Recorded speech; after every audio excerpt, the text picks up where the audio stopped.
Hello, I'm Ellen Binns, coming today from Wheaton, Illinois, in the USA.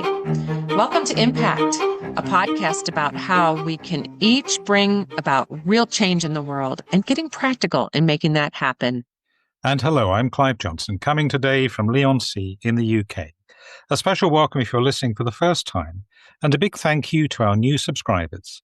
Each week, we look at one aspect of how we can connect our hearts to offer healing for others with our collective intention, prayers, and meditation, and go behind the headlines of a critical happening in our world that needs our attention right now. In today's episode, we take one of these regular deep dives to more fully understand and tune in with something many of us may know only a little about and see where we might hone in with our prayers and intentions. And as we record, it's July 31st, 2025. 1st of August tomorrow. I can't believe it. I know, incredible. Time flies. Yes. Indeed. So we're recording a day after a massive earthquake with a magnitude of 8.8 Richter struck off Russia's far eastern Kamchatka coast. The shake was so powerful, it triggered tsunami warnings and evacuations right across the Pacific, impacting regions as far away as Hawaii, Japan, Alaska, Chile, New Zealand, and all along, really, the American coasts, north and south and central as well, right up into the US and Canadian coast. Mm-hmm. Quite incredible. The quake is among the 6 most powerful ever recorded and the strongest since the Tohoku earthquake back in 2011 that left almost 16,000 dead. Miraculously and thankfully, so far, as far as we're aware, this quake appears to have had really hardly any impact on human life. There's one known death and some injured, but really nothing like that at all, as far as we're aware. A real miracle. It's absolutely amazing. Yeah. When you think about if it were just a few miles different in the global concept, that, there could easily have been 16,000. Yes, dead. absolutely. And how many cities around the Pacific, my goodness, and said countries, as far away as New Zealand and Canada. So I have to disclose that I asked for us to do this episode, and there's a reason, because I do believe, after talking with my friend Kaylin Rain, who we've talked about before, like the Indiana Jones of the energy world, he's so cool. He's told me that when things like this happen, there's usually an equal and opposite reaction somewhere. It doesn't necessarily have to be another earthquake, but there will be something that happens in the world.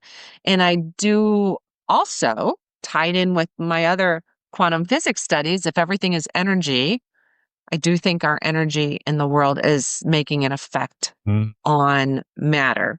And we do have the power to raise the vibration and possibly make that equal and opposite reaction something a little different than what it might be. And it is so interesting, I think, that nobody was hurt. And even when I heard about the waves, the tsunami waves being 3 and 5 feet tall, I've swam through 5-foot waves. I mean, that's not even that bad. It's crazy. So maybe that's our warning. Yes. It seems that way, doesn't it? It seems like a big warning. But as you say, just a reminder of the power of nature and what we do not know, the impacts. The tsunami is the obvious effect, isn't it, of an earthquake? There is a ripple there, if you will. Ripple is not the word going across an ocean. Very metaphorical, right? But it is a direct impact of the earthquake, and there will be others energetically in the atmosphere and things we perhaps don't know about, which potentially going to reverberate for a long time. And this, I don't know if it's equal and opposite, but this response and nature kind of Gaia, Mother Earth, right, sorting out whatever she needs to sort out, really. It's happening on a massive scale. I was thinking about the 8.8. I was looking at a chart of earthquakes. I don't know most of the names of these that have been recorded over the last century or so. And this is way up there, as we say. Yes. I think it's the 6th strongest recorded. I remember, and this is an example of a very good teacher, when I was in my, well, we don't call them sixth grade and all that over here. Well, I think we do these days, but in my day it was third year of secondary school, so I would have been about 13. And the geography teacher, who was always using wonderful expressions and props and things to explain things, picked up a little bit of chalk and says, to explain the Richter scale, this is one. It was just not very good if you're listening to podcasts, you can't see me with my tiny little marks he was making. And then this is a 2. And by the time we got to 7, we didn't get to 8. He was going way up and down the blackboard and the chalk flew over the classroom. Wow. I remember that lesson. Yes. I remember that lesson. And so 8.8 is massive. Yes, massive. And I read something this morning about someone who had predicted the big earthquake. She wrote an article in 2015. She said the difference between an 8.8 and a 9 is what you're talking about, because it's exponential at every increase. Exactly. Yes. A 9 is just huge. I don't know, it just seems like it would crack the earth open from what she was talking about. Yes. But yes. Yeah. So 8.8 that's a lot. Yeah. It's just amazing. They said cliffs fell into the water, some of the things that happened, and yet no one was hurt except for the person evacuating in Japan that we'll get to in a little bit when we talk about it. Absolutely extraordinary. Yeah. So what is the latest situation as of today? The quake's epicenter was 119 kilometers, which is about 74 miles, southeast of Petropavlovsk, Kamchatsky, a city of 165,000 in Kamchatka. Shaking reportedly lasted up to 3 minutes, with damage including collapsed furniture, broken windows, toppled cabinets, and just minor structural impacts. Several people in Kamchatka sought medical assistance, mostly just for minor injuries. And a kindergarten was damaged, but most buildings withstood the tremors. Power outages and elevator outages in newer buildings also occurred. Tsunami waves up to 4 meters were reported on the Kamchatka coast and the Kuril Islands, with port areas experiencing flooding and vessels swept from their moorings. A fish processing plant was damaged, and verified drone footage showed entire shorelines were submerged before the waters receded. Really extraordinary, isn't it? Mm-hmm. Further across the Pacific, Hawaii saw waves of up to 1.7 meters, and Japan also recorded 1.3 meter waves. Japan evacuated millions along its Pacific coast and temporarily suspended train services. I saw some pictures there of people on the tops of roofs in Japan, and obviously roads and so on. So major inconvenience for sure, but people largely safe from the water. The Fukushima nuclear plant was evacuated as a precaution, but again, there were no reports of damage to nuclear facilities or reports of major injuries. Tsunami advisories were briefly in effect for the US Pacific coast, British Columbia, and all the way down, really, the South American coast as well, still in place in Chile, as I understand it. At the time of our recording, most of those tsunami warnings have actually been downgraded or lifted, although authorities urge continued caution as aftershocks are expected. Residents in coast communities in affected areas have been advised to remain on high ground until all clear signals are given. As we said, there's been no confirmed fatalities in Russia, and only one reported in Japan, which occurred during evacuation, while Russia reported several injuries. None are known to be life-threatening.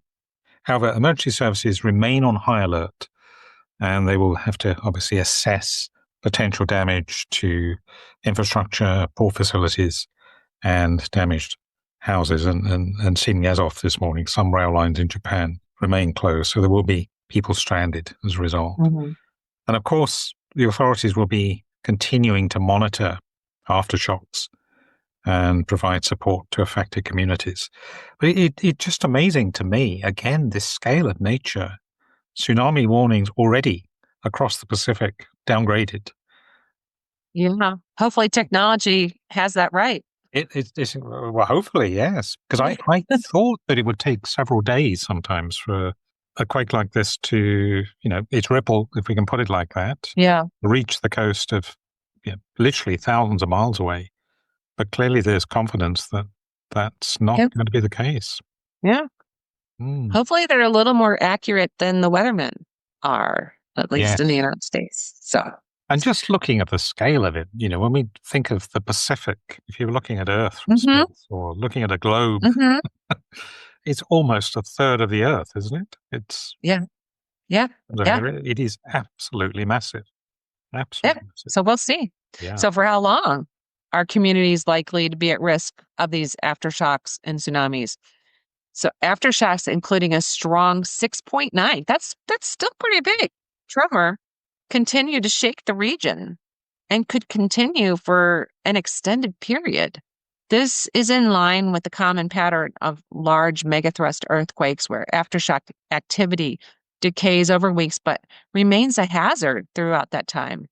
However, scientists do not expect a stronger earthquake in the immediate aftermath, but aftershocks may remain at high intensity for the coming days or even weeks. Mm.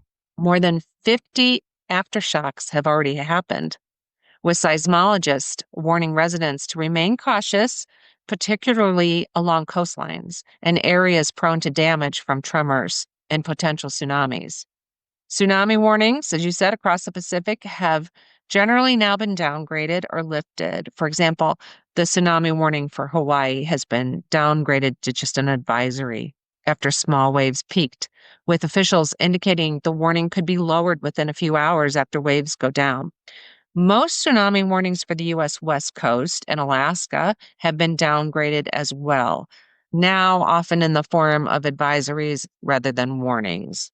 Japan issued evacuation orders along its Pacific coast and is urging people to remain in safe areas until the official all clear signals are given.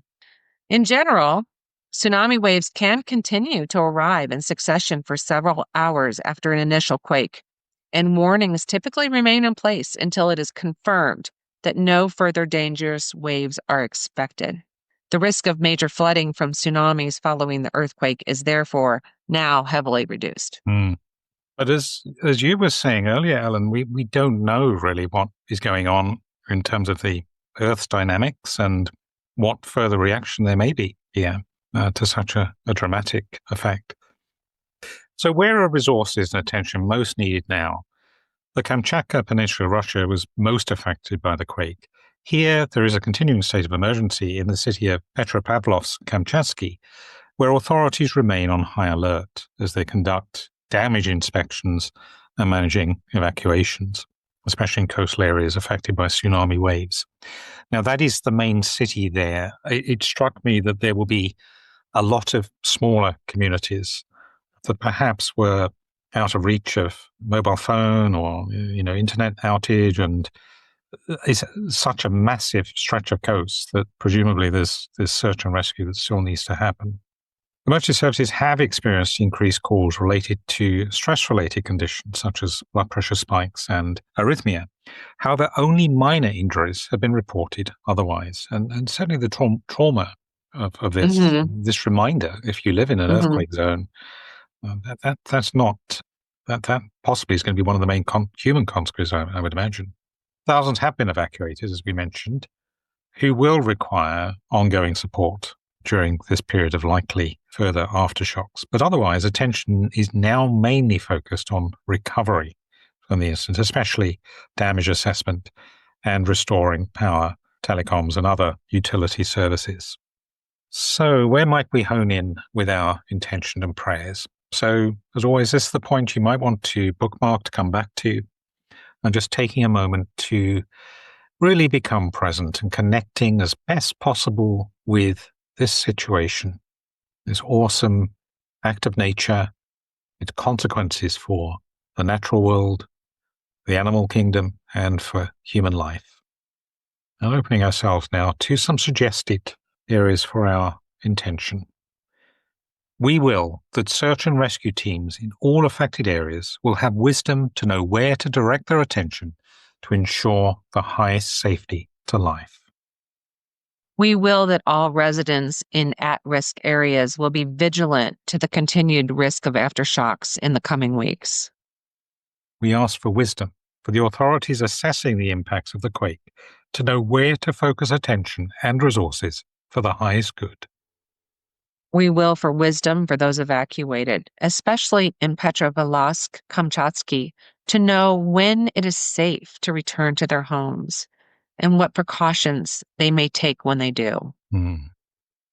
We ask that adequate and appropriate trauma support will be available for all who have been traumatized by the quake and the threat of further quakes.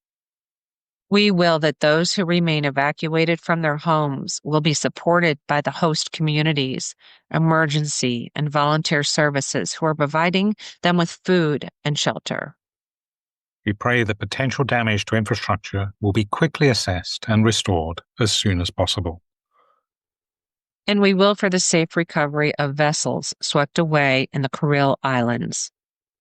So, as our suggested intention focus for this week, rather than intention, as we do sometimes, the joyful part of intention work very often is giving thanks. And when things have happened that are lift our spirits, give us some joy. So following this incredibly powerful earthquake and its massive scale, we suggest as our main intention, we give thanks for the protection of life in the wake of the Kamchatka earthquake.